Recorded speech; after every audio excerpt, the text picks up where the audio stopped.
Arab നാടുകളിൽ പോകണമെന്നില്ല. ഇങ്ങനെ ശുദ്ധമായ അറബി ഭാഷയിൽ ഖുത്ബ പ്രഭാഷണം കേൾക്കണമെങ്കിൽ ഇപ്പോൾ അറബ് നാടുകളിൽ പോകണമെന്നില്ല. പിന്നെയോ കോഴിക്കോട് നഗരത്തിലെ മർക്കസ് കോംപ്ലക്സിലെ പള്ളിയിൽ പോയാൽ മതി. നിങ്ങള് നല്ല അറബിയിലെ കുത്തുവേക്കാം. ഇത് വായിച്ചപ്പോ എനിക്ക് ടെൻഷൻ ഉണ്ടായി. നമ്മളെ 10 പേര് ഒരു കൂടെ കുത്തുപാടക്കൊക്കെ നമ്മൾ ഉണ്ടാക്കി വന്ന കുത്തുവിൻ ദീപിലെ അറിയണില്ലേ? അടുത്ത വരി കേട്ടോളിങ്ങൾ. ഇത്തരത്തിൽ നബാത്തി കുത്തുബയുടെ ഏടുകൾ തട്ടിമ്പുറത്ത് കയറ്റിവെച്ച് അറബി ഭാഷയിൽ സ്വന്തമായി കുത്തുബ നടത്തുന്ന വേറെയും പള്ളികൾ സുന്നികൾക്കായി ഉണ്ട്. നിങ്ങൾ ചായമായി കൊടുക്കണം, ഒറ്റയ്ക്ക് കണ്ടാൽ മുതലാത്ത ആ കോലത്തിൽ ഞാൻ പറയട്ടെ. ഈ പക്ഷിയാണ് ഞാൻ പറയുന്നില്ല. ഞാൻ പറഞ്ഞുകൊണ്ട് വന്ന എന്താണ്? ബഹുമാനപ്പെട്ട കാന്തപുരം ഉസ്താദ് അന്ന് ദീർഘായുസ്മാഫിയത്വം കൊടുക്കട്ടെ. ഈ കഴിഞ്ഞ കാലയളവിൽ കേരളത്തിലുണ്ടാക്കിയ ഏറ്റവും ഒരു നവോത്ഥാനം പറയുന്നു.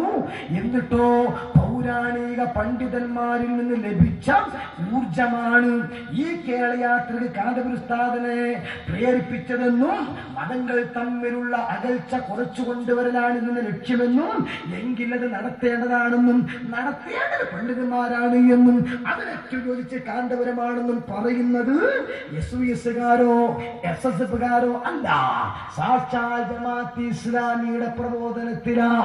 ഇവിടെയാ ഞാൻ തുടങ്ങുന്നത്. എന്താ ഇതിന്റെ കാരണം? അല്ലാഹുവിന്റെ റസൂൽ പഠിപ്പിച്ചൊരു ഹദീസുണ്ട്. ലാ യസ്ലഹു ആഖിറു ഹാദിഹിൽ ഉമ്മത്തി ഇല്ലാ ബിമാ സ്വലഹ ബിഹി അവ്വലുഹാ. സമൂഹം നന്നാകുന്നത് പണം കൊണ്ടല്ല, എങ്കിൽ അംബാനി നന്നാകണമായിരുന്നു. സമൂഹം നന്നാകുന്ന സാങ്കേതികത്വം കൊണ്ടല്ല, എങ്കിൽ അമേരിക്ക നന്നാകണമായിരുന്നു. സമൂഹം നന്നാകുന്നത് അധികാരം കൊണ്ടല്ല, എങ്കിൽ ജോർജ് ബുഷ് നന്നാകണമായിരുന്നു. സമൂഹം നന്നാകുന്നത് വെറും ധീരത കൊണ്ടല്ല, എങ്കിൽ ഇറാഖിൽ സമാധാനം വേണമായിരുന്നു. സമൂഹം നന്നാകുന്നത് ആത്മീയത കൊണ്ടാണ്.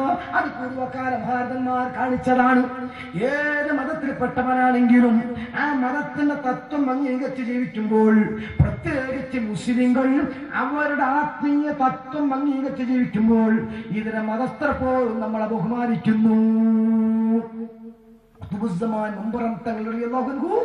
ഒന്നു ചെയ്യാൻ വേണ്ടി എഴുന്നേറ്റ് നിന്നാൽ വെള്ളപ്പാത്രമായിട്ട് വരുന്ന കോന്തുനായര ചരിത്രം അല്ലെ? ടിപ്പു സുൽത്താൻ റളിയല്ലാഹു അൻഹുവിന്റെ പൂർണ്ണ സൈന്യാധിപനായി നിൽക്കുന്നത് പൂർണ്ണയായ മുസ്ലിമാണ് അല്ലെ? സാമൂതിരി രാജാക്കന്മാർ ഹിന്ദുക്കളാണ്.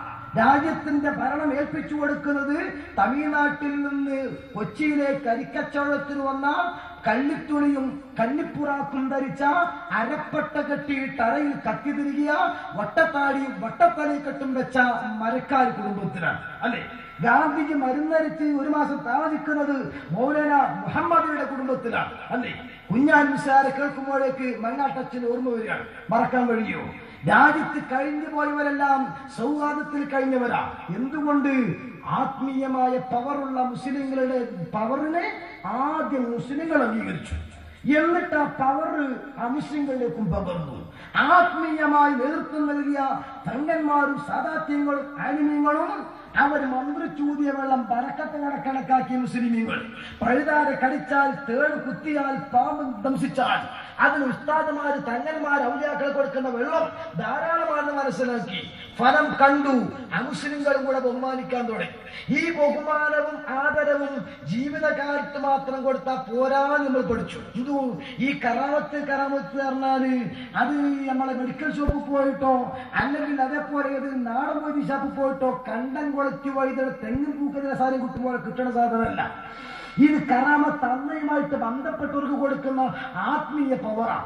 ആത്മാവിന് മരണമില്ല, എങ്കിൽ മരണം ജനനം എന്ന വ്യത്യാസം ഈ പറഞ്ഞ കറാമത്തിന്റെ കഴിവിലില്ല. അത് മനസ്സിലാക്കിയാണ് നേരത്തെ സൂചിപ്പിച്ചല്ലോ, റസൂലുള്ളാഹി തങ്ങൾ വഫാത്തായി കിടക്കുന്ന അതേ മഖ്ബറക്കുള്ളിൽ സിദ്ദീഖുൽ അക്ബർ സ്ഥാനം അന്വേഷിച്ചു. സിദ്ദീഖുൽ അക്ബറിന്റെ കാര്യം പുറത്ത് കിടക്കാൻ ഉമർ ഫാറൂഖ് അന്വേഷിച്ചു.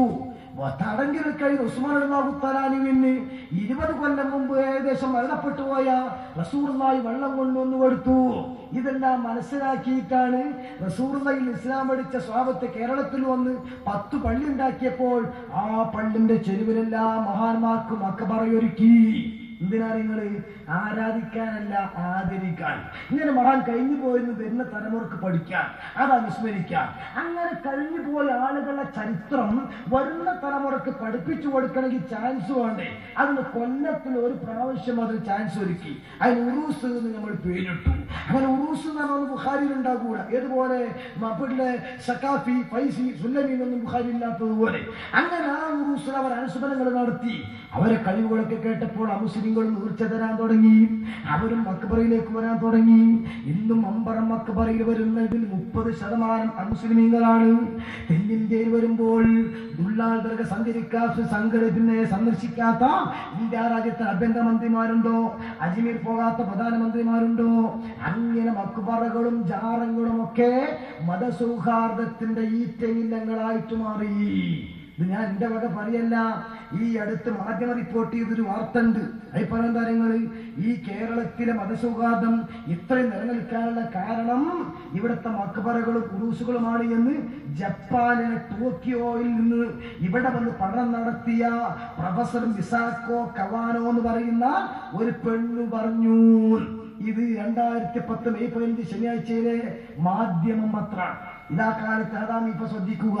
മാധ്യമമാണ് വിഷയം പറഞ്ഞ് നിഷ്കളങ്കണ്ട ഈ പറയ കേട്ടു.